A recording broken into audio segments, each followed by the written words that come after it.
Question చూడండి. ఇక్కడ మనకి డినామినేటర్లో x² - 25 ఉంది. x² - 25 మనం ఏమని రాయొచ్చు, x - 5 ఇంటూ x + 5 అని రాయొచ్చు. అప్పుడు ఈ x - 5 ఇది క్యాన్సిల్ అయిపోతుంది. మనకి మిగిలే ఎక్స్ప్రెషన్ ఏంటంటే x³ + 15x² + 75x + 125 x + 5. So పైన ఉన్న ఎక్స్ప్రెషన్ని చూస్తే మనకి ఏమర్థమవుతుంది, x³ దీన్ని ఏమని రాయొచ్చు, 3 × 5x of x plus,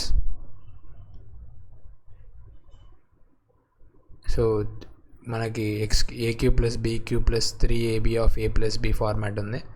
so బేసిక్గా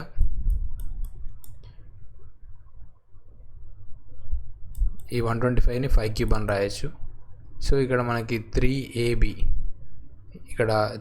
ఆఫ్ a + b అంటే మనకి బేసిక్గా ఏ ఫార్మాట్లో ఉంది, a³ + b³ a + b whole format. అంటే x + 5 పైన న్యూమరేటర్ ఏమవుతుంది, x + 5 హోల్³ x + 5.